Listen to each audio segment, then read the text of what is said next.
হাজবেন্ডের সহযোগিতায় সবচেয়ে বড় কথা হচ্ছে যে একটা বিবাহিত মেয়ে বাড়ি থেকে বের হয়ে আসা, একটা হাজবেন্ডের সাপোর্ট ছাড়া তো সম্ভব না।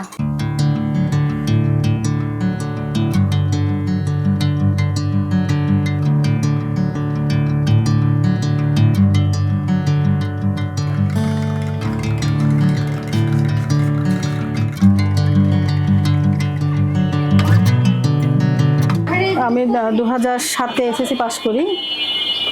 এসএসসি পাস করার পরে আমি তখন থেকে আমার ইচ্ছা ছিল কিছু না কিছু করার।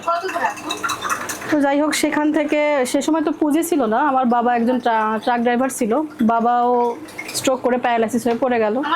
তো সেক্ষেত্রে আমি আবার সংসারের বড় মেয়ে, আমার কাঁধেই মানে সে দায়িত্বটা চলে আসছিল, সংসারের যে দায়িত্ব।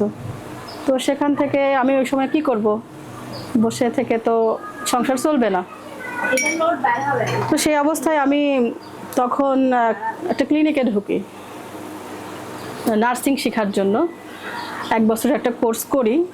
তো আসলে ওইটা 1 বছরের কোর্স আমাকে বলছিল ঠিকই, ওটা আসলে কোর্স না, ওইটা আমাকে তারা ক্লিনিকের কাজে ব্যবহার করছে। যাই হোক, এইভাবে একটা না 4-5 বছর আমি কাজ করছি। কাজ করার পরে তারপরে আমার 2010-এ আমার বিয়ের পরে সংসার জীবনেও বা যাই হোক অনেক সংগ্রাম, একটা মেয়ের জীবনে যেরকম সংগ্রাম থাকে সেই সংগ্রাম অতিক্রম করে একটার পর একটা ছেলেকে বড় করতে করতে আবার মেয়ে। তো দেখলাম যে না, বসে থেকে কোনো লাভ নাই, কিছু না কিছু করতে হবে আমাকে। সংসারের হাল ধরতে গেলে, সংসারে আরেকটু উন্নতি করতে গেলে আমাকে কিছু করতে হবে। তো সেইখান থেকে আমি বুটিক্স নিয়ে কাজ শুরু করি। যাই হোক, প্রথম অবস্থায় হাজব্যান্ডের কাছ থেকে 10,000 টাকা নিলাম। 10,000 টাকা, তারপর পাশাপাশি আমার কিছু গহনা ছিল, সেগুলো যাই হোক বিক্রি করছি, কিছু বন্ধক রাখছি, রেখে ব্যবসার পেছনে ইনভেস্ট করছি। তো সে ব্যবসা আস্তে আস্তে মোটামুটি এখন আছে, আলহামদুলিল্লাহ ওইটা চলছে। তার পাশাপাশি আমি একটু শরবত নিয়ে কাজ শুরু করছি। স্কুলের পাশাপাশি দেখলাম যে এখানে কিছু আর মানে আমাকে মানে প্রতিদিন আমি কিভাবে আর্ন করতে পারবো। আসলে বুটিক্স তো প্রতিদিন আর্ন করা সম্ভব না, ওইটা তো স্লো আইটেম, প্রতিদিন তো মানুষের কাপড় লাগে না। তো সেক্ষেত্রে আমাকে প্রতিদিন আমি কিভাবে অল্প ইনভেস্ট করে ডাবল লাভ করতে পারি, সেখান থেকে আমি শরবত নিয়ে কাজ শুরু করি।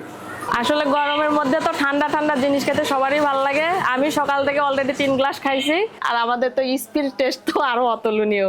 আর যাই হোক, এই যে ছোট বোন শরবত করে দেয়, খুব টেস্ট হয়। আমরা এই জন্য বাচ্চারাও সবাই যে ক্লান্ত হয়ে 1 গ্লাস শরবত খেলে আমাদের ক্লান্তিটা অনেকটা দূর হয়ে যায়। আর এখানে যাওয়ার সময় প্রত্যেক দিনই শরবত খেয়ে যায়, শরবত খেলে ক্লান্তি দূর হয়ে যায়। মেয়ে হওয়ার পরেই আমি এই বিজনেসে নামছি। প্রতিষ্ঠানের নামটাকে মেয়ের নাম কেন্দ্র করে দিয়েছি আর কি। হাজব্যান্ডের সহযোগিতায় সবচেয়ে বড় কথা হচ্ছে যে একটা বিবাহিত মেয়ে বাড়ি থেকে বের হয়ে আসা, একটা হাজব্যান্ডের সাপোর্ট ছাড়া তো সম্ভব না। এরকম পরিসরে তো কোনো বউকে কোনো হাজব্যান্ড ছাড়বে না। তো সেক্ষেত্রে তো হাজব্যান্ড যখন সাপোর্ট করলো বিধায় তো আমি বিজনেসে আসতে পারছি। আর আমার তো গার্জিয়ানই আমার হাজব্যান্ড। সবচেয়ে বড় বাধা আমার ফ্যামিলির লোকের কাছ থেকেই পাইছি, বাইরের কথা না বলি, ফ্যামিলির দিক থেকে পাইছি। সেটা এখনও চলছে যে বিজনেসে আসা যাবে না, বিজনেস করা যাবে না। তো তাদেরকে ওভারটেক করে আমি বিজনেসে আসছি।